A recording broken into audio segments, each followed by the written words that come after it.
Welcome to Herberger Online office hours for the summer of 2020, where every Thursday we get together with faculty members and instructional designers and university staff, and we talk about the important issues in online teaching and learning in higher ed.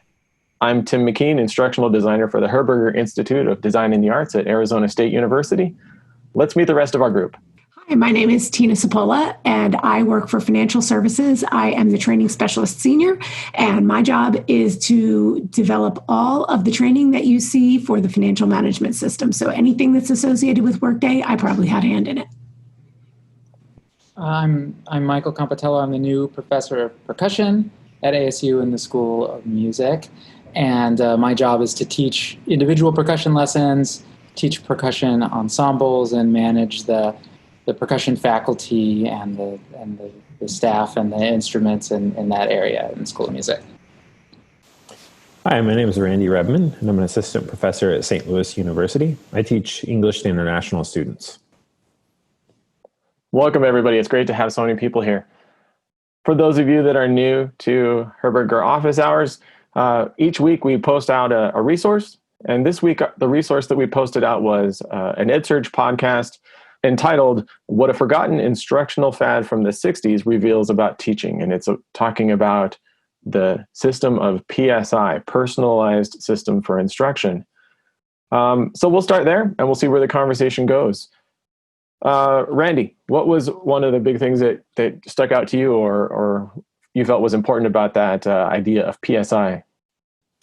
I thought it was interesting that they talked about kind of a self-paced, you kind of learned on your own and then you kind of developed through, it kind of reminded me of some, like self-paced modules that somebody might put in for some e-learning.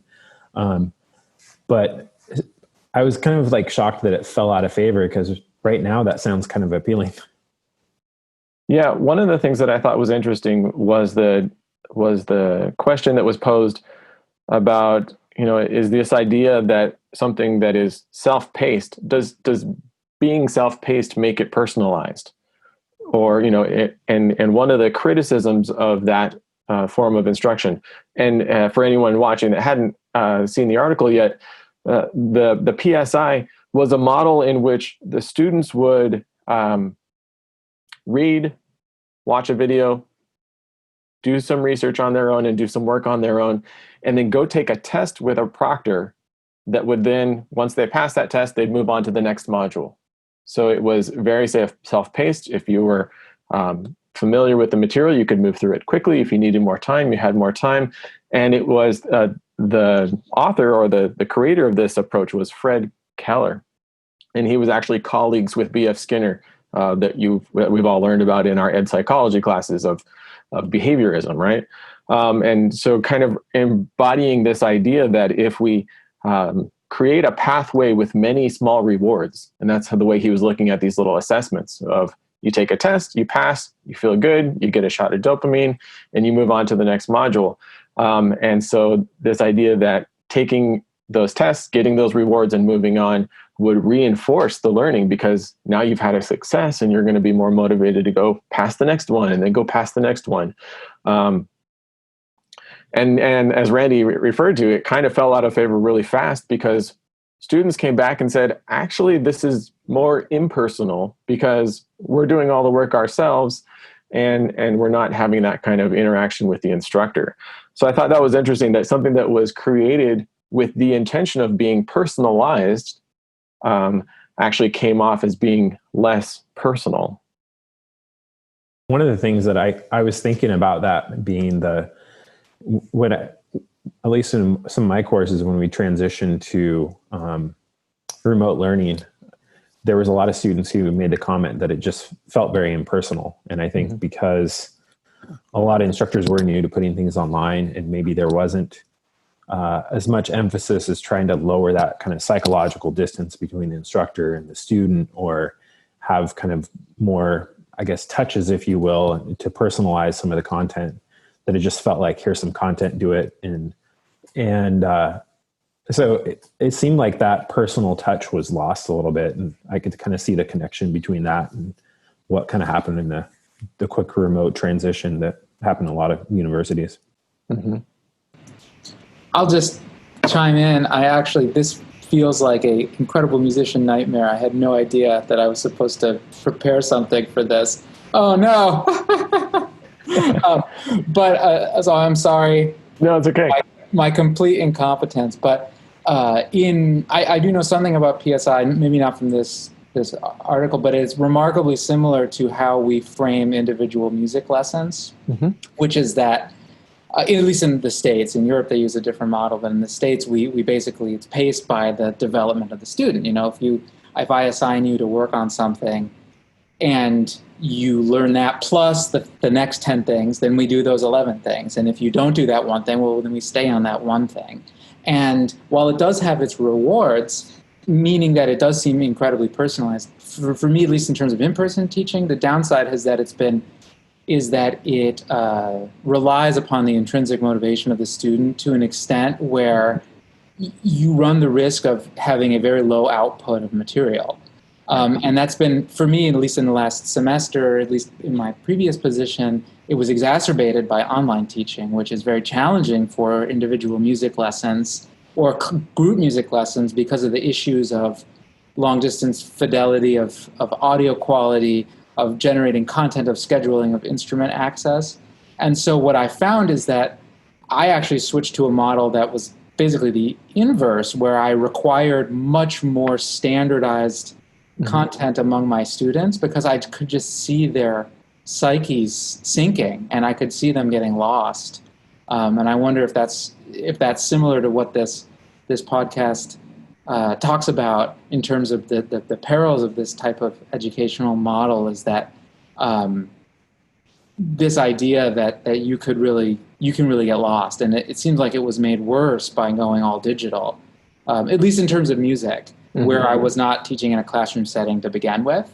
And so we were trying to recreate something based on the intention of the lesson instead of the actual content of the lesson. Yeah, and I like that you bring up that contrast, because that kind of falls in line with what we've been seeing kind of in the K-12 world for the last decade with all this standardization and all the criticism about that as well. Like, standardization makes you move forward at a steady pace, whether the students have learned or not.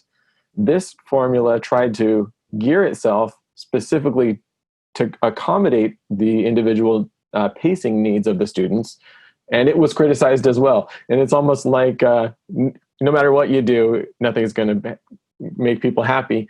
But I do think that we can learn from both. And like you said, Michael, you quickly learned that one wasn't working and moved in the other direction towards the other end of the spectrum. But as with most things, there's probably a happy medium there. One of the things that I was thinking about as I was listening to this, and they were talking about how the students really didn't like it, is I was thinking back to when I was in 7th grade, and this was probably 86. I got put into a standard or a individualized math class. I don't know if it was because I was doing well or because I was doing poorly, but somehow I got invited to join this individual math. And I loved it. And it was very much this PSI model of there was packets and there was modules, and you went and did the work, and then you went into the room next door where the lady with the long fingernails clacking at her keyboard gave you a Scantron, and you took the test, and then you got to move on to the next packet. But with the main difference that I noticed was that the teacher was right there in the room with us. So anytime we had a question, we just went up to Mr. Gray and said, I'm stuck with this idea. And he would, help you work it out. You'd go back to your desk and you'd continue on. So it was this way of, it was all completely up to us. There was a minimum progress goals we had to set each quarter or whatever. But we could move at our own pace and then move on. But he was always there. And one of the criticisms in the podcast that the student said is, where's the instructor? It just feels like independent study. So it almost feels like it was a good idea, but maybe implemented poorly. And it always comes down to that sometimes of, why did we throw out an idea just because someone did it poorly? There's always that different dynamic there. Another parallel that I saw in this discussion to one that we've been having recently, kind of in online, and especially now that everybody is going remote and online is becoming more the default. I know that we're working to bring things back on campus as we can, was this idea that PSI worked really well for students that already had a certain competency. So if they were already strong readers and writers, if they were already a little bit versed in the content that they were learning, it was a nice way to augment it or just certify that, yep, I know this. And we had that same conversation a lot in online learning, of online learning is really effective for a certain population that learn in a certain way, or that have certain time management skills, or like Michael, you said, that intrinsic motivation of, of kind of what we refer to as the new type of learner, like, the working parent, or someone that's got a day job and takes night classes, or, they're motivated to get a raise at work, or they're motivated to get a new job, or they're motivated, so they're taking these online courses around their everyday life because they've got some motivation, some reason to do it. And so therefore that drives them. But now when we're asking 18 to 20-year-old undergrads to approach education the same way, when I shouldn't say all of them, a lot of them came to college for a social experience, because it was a rite of passage, a growing process. And so that was one of those things that echoed with me. Do some of you guys see that in your situations? Definitely. Yeah, I think especially for teaching a lot of my international students who, they're still learning to adjust to American culture, let alone the aspects of, being kind of a self-driven learner and having that intrinsic motivation and those aspects. It's just another extra set of, in some ways, barriers for them to access like online content and online courses. And so I could see that being definitely an issue for the context I teach in. I see it in my work. I mean, 50% of what I do is playing concerts and stuff outside of the university setting. And it was a struggle for me to adjust to having no more of those structural bumps throughout the day, where the in-person interactions and the meetings. And I couldn't imagine what it was like for my students, who went from having basically their days filled from 8 a.m. to 8 p.m. with activities, many of which were individualized one-on-one interactions, to go to basically zero. And now the expectation is, we need you to create better content without your community around you. So I have seen that borne out in my students, where the ones that already had a support network, or already had core competencies, or already had a humility around learning, tended to do really well. And the struggle, at least for us in music, has been, how do you find the ones that you were hoping to use that in-classroom time to create epiphanies, or to foster epiphanies. So I do see that has been a real challenge for us. So I'm interested what other people what their experiences have been. Yeah. So what are the steps that we can take if we kind of look at this from a perspective of finding that happy medium? It seems like that there is clearly some potential benefit in being able to do things individually, to move at your own pace. But like you said, Michael, without the structure of meetings, without the structure of deadlines, or those social interactions that kind of guide things and push things along, it's very easy for students to fall behind. But in a situation like we're in now, where it is necessary, a year ago and before, people took online classes by choice because it fit their learning style, or because it fit their scheduling needs, or their lifestyle reasons. Now we're facing, for the first time ever, a situation where people are taking online not by choice, but because it's the only way that course is being offered, or and I guess the other choice is to take a year off, or to take time off work, take care of your family, come back to school when school has settled down. But that's not, for some people, that's not a reasonable choice either. So we're being faced with a situation where online is for everybody, whether it fits you or not. what are things that we can do in course design and in the way we run our courses to help mitigate that? Because I think there are some things we can do, but I want to get your ideas first, and then I'll chime in with what I think. So if I put my student hat on here, I'll have an easier time answering that question, because I just finished up 2 additional bachelor's degrees and I'm now working on a master's degree. So putting on my student hat. Did you do that online, Tina? My current program is fully online, and it was designed that way. But when I was taking my undergraduate courses, it was a combination of ASU online classes that were the I-courses, not the fully designed to be online courses.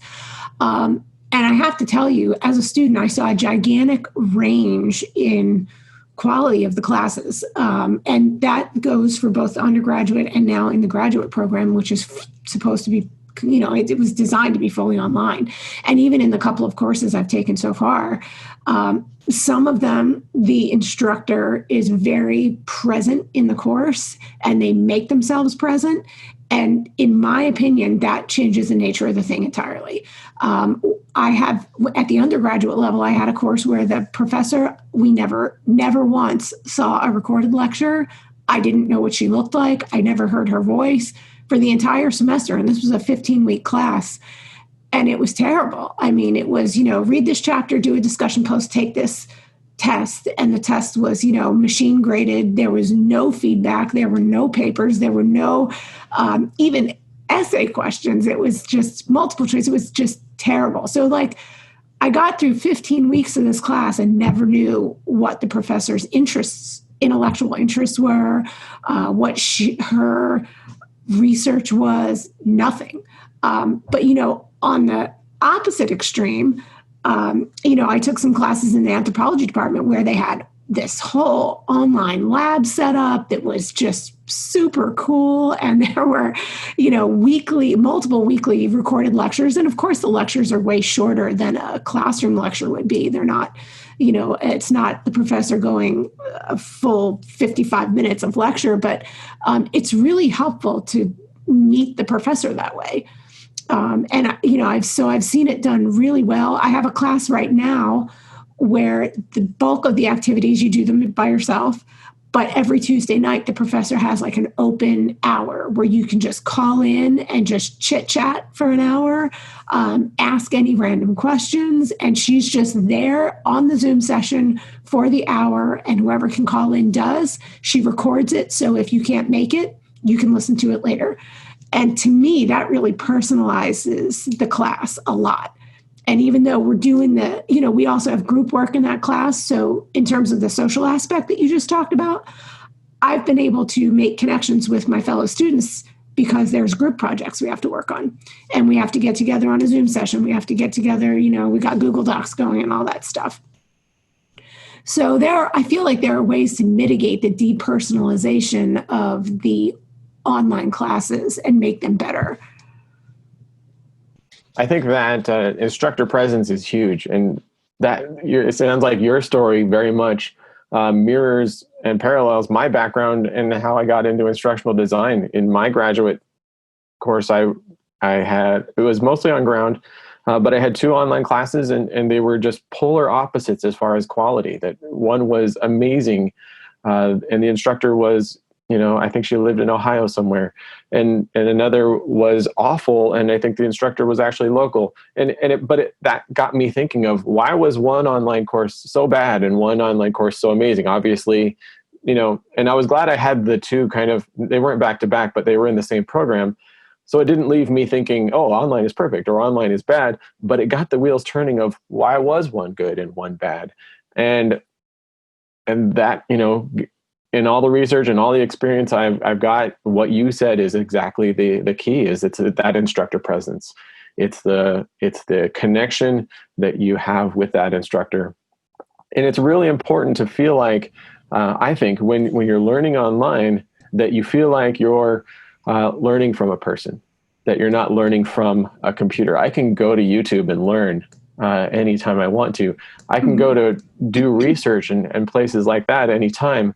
That's not why I pay tuition to a university. I pay tuition to a university to learn from an expert, to connect with peers, to have more than just information.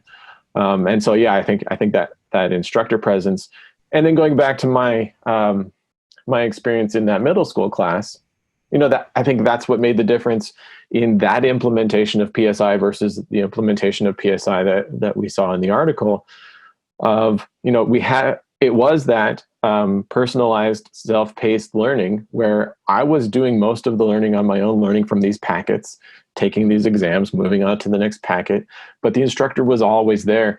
And interestingly enough, and we've seen some professors say this about this Springs experience, is that every interaction I had with him was a one-to-one interaction. There was no class lecture. There was no class Q&A because we're not all doing the same things at the same time.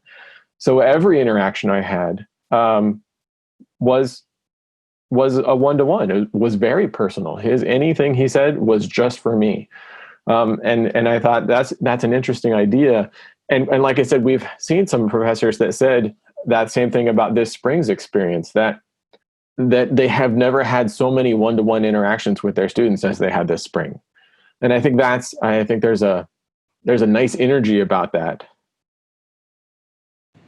I have a kind of a parallel perspective, which is that I recently did the double gut punch of reading both David Epstein's Range and then Jonathan Haidt's book about The Righteous Mind, about moral philosophy, the moral foundations of our culture. And I was thinking about how very often students are notoriously bad judges of both the quality of their instruction and the durability of their instruction. And in this book, Range, where the author David Epstein talks about how generalization tends to reap larger long-term benefits than specialization does. It kind of traces students and their sort of reactions to college classes, and the ones that tended to have very poor reactions tend to have more durable learning.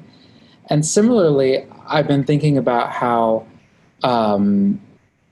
these days in the remote learning environment, it's kind of hard for a student to have a sense of authority around the topic from the teacher of the class, to sense, oh, this person's an expert on this, therefore I should trust them.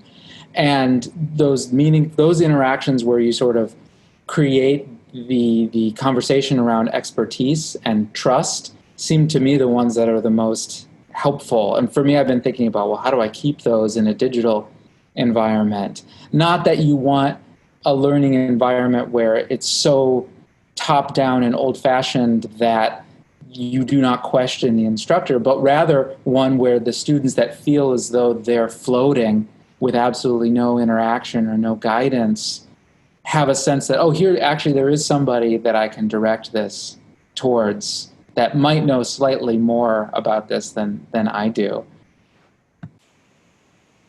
Yeah, I'm reminded of, I need to look up the source of this quote, but I'm reminded, I first heard another instructional designer here at ASU say this in the context of automation. One of the criticisms of this PSI was that when you create a system like this, you're creating a machine. There's nothing more impersonal than a machine, right?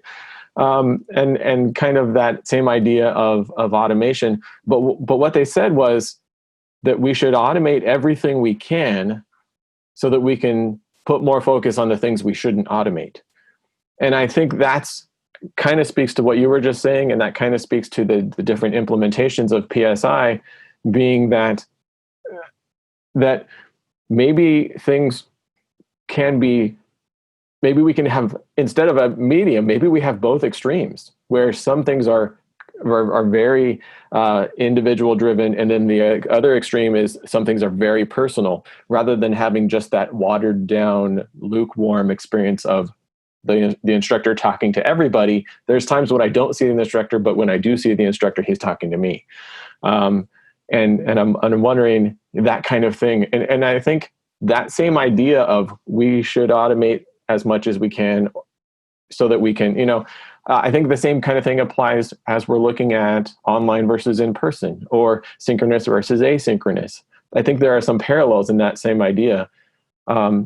Like put as much asynchronously on Canvas as you can, so that when you do have time with your student, it's really important, so that you're not spending synchronous time lecturing or doing something that you could have done, or you don't want to gather your students in class and then take a quiz. They could have taken that quiz on Canvas. Let that synchronous time be more valuable. So I keep coming back to that idea of finding that, I guess it's maybe, and now I'm intrigued by this idea of the opposite of the happy medium, right? It's like the best of both. I know we're going that way. Personally, I can just say in music, where these days, because nobody's performing live, there are so many instances of sort of a live at-home performance, which, to be honest, kind of sucks.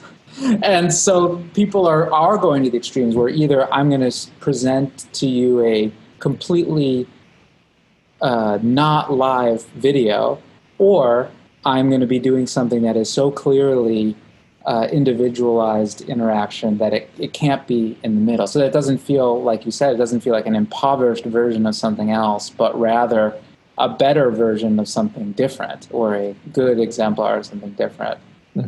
I do think that actually holds a lot of weight. We were talking a couple of weeks ago about this idea about this balance of asynchronous and synchronous. When is live the right choice? And the resource we were looking at, there was an interview, and he was saying, talking about, he produces a lot of live events, and he produces live events for bands. And he talked about kind of that same situation of the live musical event over Zoom is really such a poor experience.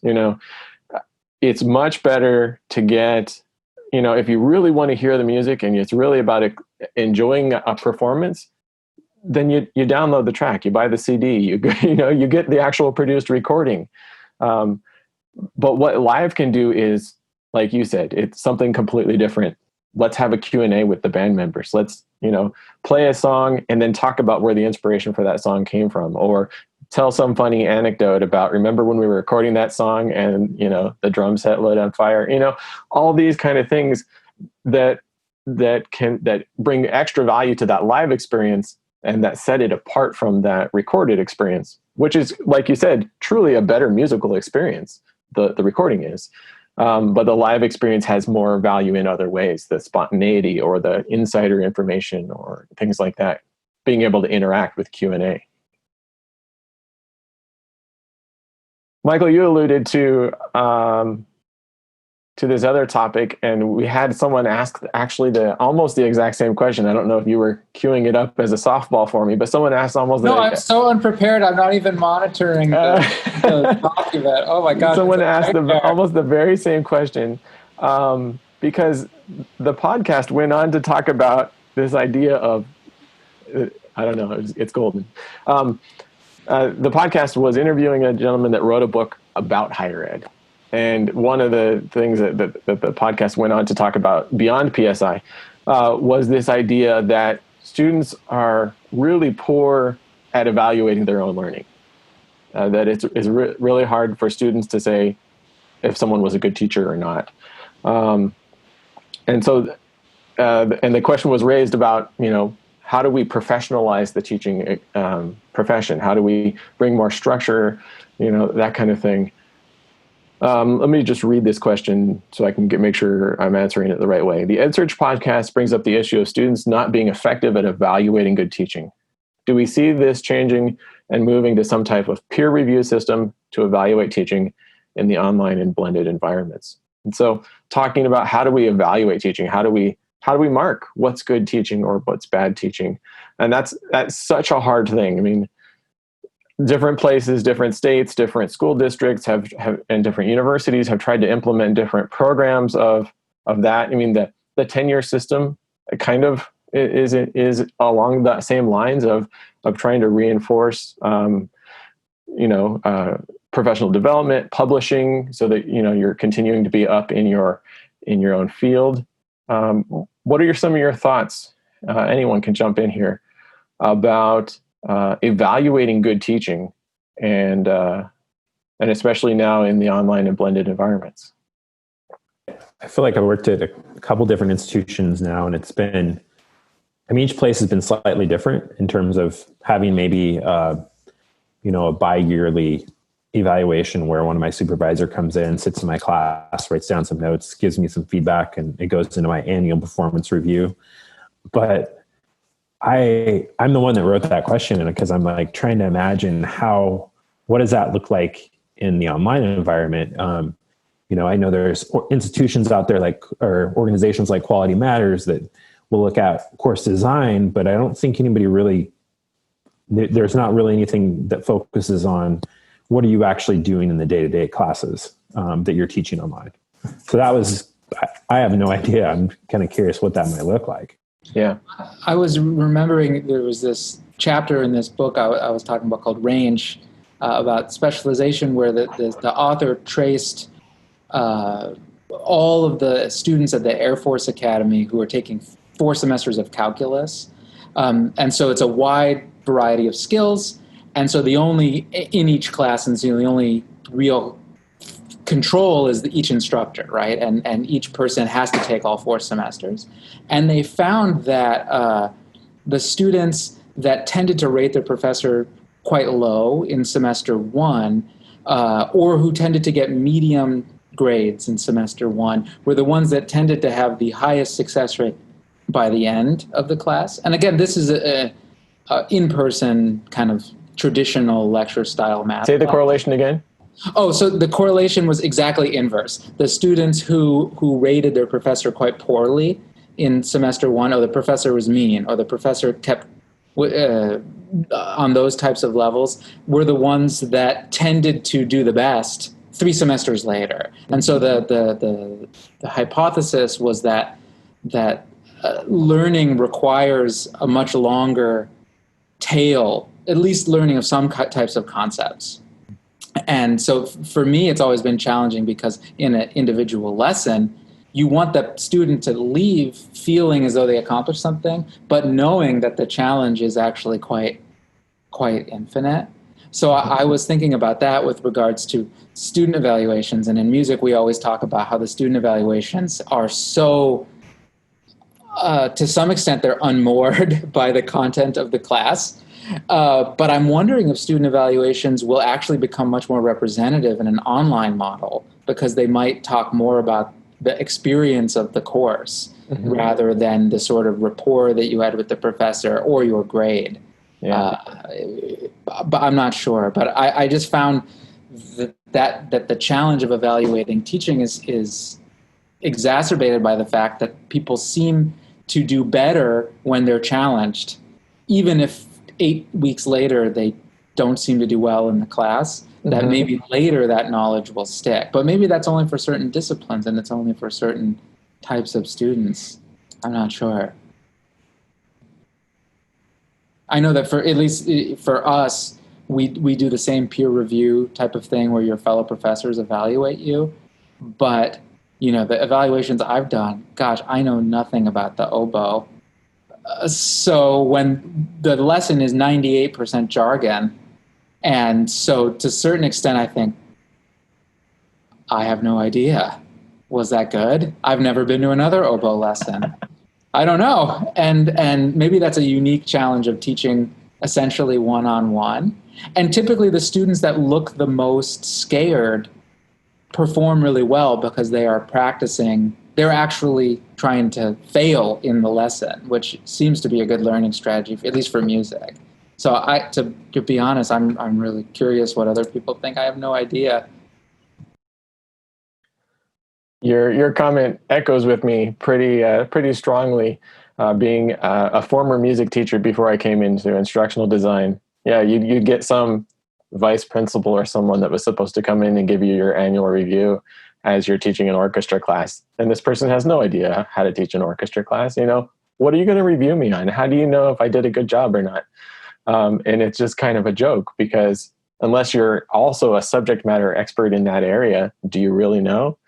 And ironically, evaluating student learning should be what we're best at, right? And it's so there's funny that there's kind of 2 sides to this argument of why is this hard for us, and it also reminds me, Michael, of back to our educational psychology classes. Vygotsky's zone of proximal development, right? And the idea that there's this zone in which we're challenged enough to learn, but not so hard that our motivation is ruined, right? That we're challenged, but in a way that we can succeed, so that we can then have enough confidence to face the next challenge. And that if there's not enough challenge, then we're bored and we don't engage. If there's too much challenge, you're like, I can't do that. I'm tired of going into my lesson and failing every day. I'm just going to change my major. And so finding that zone is really important to keep that student moving along in that process. And it does seem that that's easier to track as a teacher in person. At least I've found that to be the case as a new online teacher. It seems like it's easier for me to trace the level of student engagement, the level of student challenge rate in person, and it's harder online because communicating by text or somebody not having their video turned on or something is much more challenging to tell. Yeah, well, and you're exactly right. In the online environment, it's much harder to be, and I guess this is going back to the beginning of our conversation about PSI, individual and personal, and online in its roots was designed not to be individual and personal, right? Online learning was first developed by the military to get lots of people through a standardized training, and it does that pretty good. If you need to take your fire safety training at the beginning of every school year, doing that online is a perfect way to do it. I can click through, make sure I remember A, B, and C different types of fire extinguishers. Remember where my exits are. Okay, I can take that quiz and be reminded of that information. But yeah, something like percussion lessons and constantly trying to evaluate and judge whether a student is being challenged at the right level, that's really hard in online. And I think that's why it's important. And that's why I'm really glad right now we're kind of realizing and embracing the power of synchronous communication, that even in online, that there is a place for synchronous interactions. And I think we'll see online change moving forward. I've already had a lot of instructors, when they're coming to me to develop an online course at ASU, it's called an I course or an O course, but both of those are traditionally completely asynchronous online courses, saying, yeah, but can I offer office hours? Can I offer a Zoom meeting to do Q&A? And so it's already the idea that there's all this incredible value in meeting in real time with our students, even our online students. And I think we're going to see that seep in and for the better, for sure. Yeah, I would just say, kind of similar to like Tina's perspective as a student, I'm taking an online course that's finishing up at the end of this week on developing e-learning tools or e-learning courses. And one of the things that I really appreciated compared to my last course that I took was that I do have that weekly office hours where I can go and interact with the professor and get that one-on-one where, there'll be a little time in a Zoom session just like this, and I'll be able to ask my question pointedly. And, then I can get the, resources typed into the chat box or, ideas that she gives out. And yeah, for me, like that's been a really valuable aspect of online learning that, sometimes I may have not even had that much in a traditional course. In some of the courses I had where it was like a little more lecture style, and maybe you come up at the end of class but even then maybe you're rushing to go out to your next class. And so, having that space that's designated, hey, this is for Q&A, for interaction between us, I think has actually changed kind of the learning process for me as a student in some way. And so I've kind of been thinking about that in my own classes too. Yeah. Yeah, I like that idea and I think online does a really good job of breaking out the different components of teaching and learning. I forget who it was earlier. One of you guys said something about, the traditional lecture is this long thing. Maybe Tina, you were talking about your lab videos, and where the video lectures in that lab class were all broken down very small, very specific items. And that's very normal. And the funny thing is that when we have conversations with instructors and talk to them about, as we're going through this course design process, they say, well, do I need to record my 2-hour session? And I say, no, you can't do that. So, but when we start breaking things down, we realize it's not a 2-hour lecture. It's a little bit of lecture. It's a little bit of Q&A. It's a little bit more lecture. It's an activity. Then they, maybe do an assignment in class, or, take a check for understanding quiz. And then there's, once you break down that 2-hour lecture session, you realize it's not 2 hours of lecture. It's all these different things. And so I think online does that pretty well. And now we're bringing that same approach to synchronous and asynchronous. We're bringing that same approach to individualized and personal. We're bringing that same, so I think that's one of the advantages that online has, is by nature, it's already used to this idea of breaking things down and using the right tool for the right job. I had a question, kind of going off that a little bit and thinking about, those synchronous periods of time and using those, kind of use them for the greatest benefit of that time. But, seeing that maybe that 18 to 20-year-old population just really struggles with online courses, have you and some of the instructors and other instructional designers kind of had conversations about maybe having check-ins with students, or maybe discussing aspects of what it takes to be a good online learner, maybe just in the beginning of those synchronous sessions, to kind of make it a little more personalized and try to have conversations around that? Yeah, I like that idea. ASU Online, which runs the big online division of ASU, is kind of a separate division.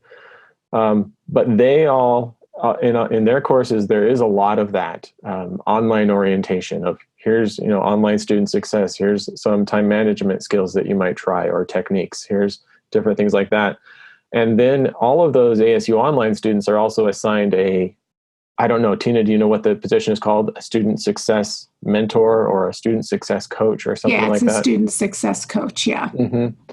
And so that kind of person will reach out to them periodically. But there's certainly no reason that all of us as instructors couldn't do that as well. Again, back to that idea of, automate the things that we can so that we can give more attention to the things we shouldn't automate. Take all that time that you're saving by not lecturing every week and, set up a 5-minute Zoom call with each of your students. Even if you were only, depending on the size of your class, that may be harder or easier. But I've seen some instructors start to use like the Calendly tool to allow students to make it an appointment with them. And so that, making yourself available on a one-to-one basis. But it's amazing the feedback I get, how many students are just so appreciative of just even a phone call, or just, a little bit of one-to-one check-in every once in a while. I think I probably told this group before, but some of you are new here. When I was teaching, I often would somewhere in the middle of class not hold a class session, but then use that class time for these one-to-one check-ins. So everyone would, instead of coming to my classes that I used to teach, were 5-hour, one night a week graduate classes, and so that was kind of a mess. But instead of coming to class in week 4 or week 5, everyone would sign up for a 15-minute slot. And we would just get 15 minutes of one-to-one time. How are you doing? What's the biggest challenge? What's working? What's not? And when I implemented that, the class just started getting better. Even though I lost a week of instruction, I gained a whole lot of opportunity to clear up misunderstandings or things like that before it got too bad closer to the end of class. And so just using some of that class time to address students individually. And in online, we see a lot of that too, where people, like I said, are just making phone appointments even, just to reach out and say, how's it going? What are you confused about? And so there's a lot that can be done there on that individual basis to bring that, to make it more personal. Yeah, this past week I tried integrating kind of like a little survey at first, and I think it was something like 9 tips for being a successful online student or something like that. And I kind of just listed those real quickly in a survey and kind of had them click on one of those that they feel like they were kind of struggling with a little bit. And then we just had a conversation around that. And I talked to them too. I was like, hey, I'm actually struggling with this one right here too. And I think one was like making a study space and, kind of separating your study and living space. And I was like, yeah, I'm also struggling with that right now as my kind of home office starts taking over my living space. And they were like, yeah, we're dealing with that too. And I think that just added a level of personal touch and kind of humanity to the class, and instead of just jumping right into the synchronous session. Right. Yeah, and I think some instructors struggle with that just ability to willingness to be a little bit vulnerable and to let down the veil of professionalism just a little bit and say, yeah, this remote is hard for us too. And we're all dealing with this at the same time. If I have trouble with Zoom, if you have trouble with Zoom, don't panic. We're all having trouble with Zoom. We're all figuring this tool out for the first time for a lot of people. And so I think that brings a lot of goodwill. I think that brings a lot of it lowers the anxiety, it lowers the tension in class of, hey, he's learning with us, So I think that's a very valuable thing. Going back to one of your other comments about QM and this idea about student evaluations, you said QM has a self-review. They have a couple different tools, course review tools, a peer review, a self-review, and then like official internal, official QM review that you pay a lot of money for. But you're right, that QM review is specifically for the course design. And I think that's one of the things that might be hard for some instructors to kind of see the distinction, but definitely for the student to see the distinction between how the course was designed and how the course was run. And I think it's important to get feedback on both of those things. And I think course evaluations often don't give enough, student evaluations don't give enough emphasis on the design of the course. Because the ones that I've seen were like, was your instructor on time? Was your instructor prepared? Was it, there are things like that where they're trying to have quality control for faculty. But what about quality control for the course itself? And so, and not just from a legalistic kind of enforcement kind of position, but how do we make sure that we're doing the right things too? And so I really like the idea of putting surveys or, that kind of questions in sprinkled throughout the course. So even if you have a quiz, maybe you have a quiz that has a couple substantive questions about the content, but then the last question is, what was the thing in this module that was the most confusing? Or was there ever a time this week that you didn't know what to do?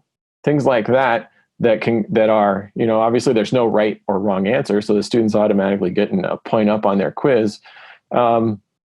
And then you're getting some feedback on what's working and what's not. And if you can get that throughout the course, then you can make course corrections. And then I do think there does need to be more emphasis on online teaching right now. I think that's still a thing that we haven't, and maybe echoing the sentiment of the article, that's just a thing that's historically been hard. How do you evaluate good teaching? But I think it is right now important to separate and to draw a distinction between a course design and the course delivery. And those are both important and separate skills for instructors to have. I do want to get to some of these other general questions then, and I don't know if they came in or Randy, these might be your questions from last week. And if so, I apologize that I didn't even notice them last time. But I do, and for anyone watching, every week we put up a document where you can, and I would encourage you, as you're looking at the resource for that week, go post your questions in the document right then. I think that's a new concept or new learning strategy that I've just been introduced to this past spring of, make sure that you're writing down your questions while you have them. Don't wait till class to have that session, especially as we're talking about this balance of asynchronous and synchronous of, if I'm giving you a reading assignment or a viewing assignment in my class, and then we're going to hold a Q&A session later, don't wait till the Q&A session to try to remember. So I like this idea of having a document that can collect questions and throughout the week. And then when we get to class, there's your agenda for class. And I really like that idea of class being very Q&A driven as well. So anyone, as you're watching each week, look for the link for the Q&A document and feel free to add your questions there. So the first question we have here: when I make a tutorial video, I zoom in quite a bit so the words on my screen are bigger and easier to read. What other tricks are there when making your own tutorial videos? Yeah, that idea of zooming in your text. I also, if I'm using a script, I'll probably make it very thin and put it right up at the top of my screen so it's just below my webcam. So if I am glancing down at it, I'm not looking so far to the left or right. I know some people that I think Michael Wesch in his video was talking about taping your notes behind your camera, so it's on the wall behind. So that's, again, a little bit less obvious. If you're, rather than moving your head too much, you're just changing focus and looking a little bit farther because the camera is usually at the top of your screen. You can also download a free app called Screen Prompter. It's basically a teleprompter that runs on your screen, and you can position it right under your camera. Yeah. So it's not perfect, but it's a huge help. And you can adjust the size of the text and how much of your window it takes up. Screen Prompter's great. I think there's a number of teleprompter things for iPad too that I went down the teleprompter rabbit hole actually just today. So. We musicians use this app called Fourscore, which is a music reading app for iPads. And a lot of us use these Bluetooth pedals, which we use to turn pages in music. And I use those whenever I make a video. I'll have either on my computer screen, the script there, and so I turn the pages with my foot, which is an entirely music-centered version of something. But I find that quite helpful. That way I have a dedicated device where it's like a Steve Jobs presentation. There's like 2 words on the screen, right? So I don't look like I'm reading so big. Yeah, and speaking of different jobs or different skills, be careful with that, because that is a skill that you have to develop. Being able to read as something is moving, and still try to keep your eye contact. And learning what speed to put your prompter at, things like that. I think unless you have an actual teleprompter, I would avoid that. Give it a try, download a trial for some of these apps and see how it goes. But if you're only reading your script, first of all, reading with sincerity and feeling, that's hard to do, right? That's, actors do that. And the last thing you want to do is come off on your video feeling like you're reading. Make sure that you have that skill. Probably more like what Michael was saying. I don't think this is exactly what he intended, but maybe just having keywords on your script of, no, I'm going to talk about this. No, I'm going to talk about that. Agreed. Yeah, I think and I also usual musicians are good at memorizing. Yeah. So one of the other techniques that I was going to mention is going through the process of writing a script completely. Write out every word you're going to say, and then don't use the script. So now you've gone through the process of deciding all your words, and then give yourself either bullet points or just keywords to go off of. And that's another thing too. But another thing is picking an individual person and saying, right now when I'm and Michael, this is probably something that helps you a lot when you're on camera and you're making a video for a student, and if you can picture that exact student you're making it for, that is different than just talking to a camera or imagining that there are thousands of people that might be watching you or something like that. And then the other question that came in says, do we as educators unconsciously change the way we teach and present information when creating videos as a result of the medium, as compared to the way you would when you are face to face? And I think that's maybe a similar topic of, a lot of people, the first time they get on camera or they get on microphone, all of a sudden their microphone voice comes on, or they have to act different, right? You've probably seen that, Michael, too. so that's a real challenge. I do some freelance audio work. I do audiobook narration and some voiceover work. And when I first started that kind of work, that's the big challenge of how do you not sound like an announcer? How do you not sound like you're reading? And how do you be more relaxed? And so again, the biggest thing for me is that same idea of just imagine your audience, picturing that real person. And then last week, Randy and I looked at a couple different video examples, and we talked about one of the video examples we talked about was like an interview style where you have multiple people there, or a panel kind of interview. And I think that's another way to bring that relaxed conversational style to your instructional media, is if you can get a colleague to sit down and discuss a topic with you. Then instead of just talking to the camera, you're talking to them, and that's going to bring that relaxed feeling a little bit too. But I want to thank everybody that showed up today. Randy, it's always good to see you. Nathan, thanks for joining us for the first time. And Tina and Michael, thanks for coming in. And we'll hope to see you back sometime. Anyone else watching, we record and have this conversation every Thursday afternoon at 1 o'clock. And you're welcome and invited to come and join us. Each week we post a resource. There's a Q&A document, and look for the link in the YouTube video if you're watching that below. Thanks, everybody.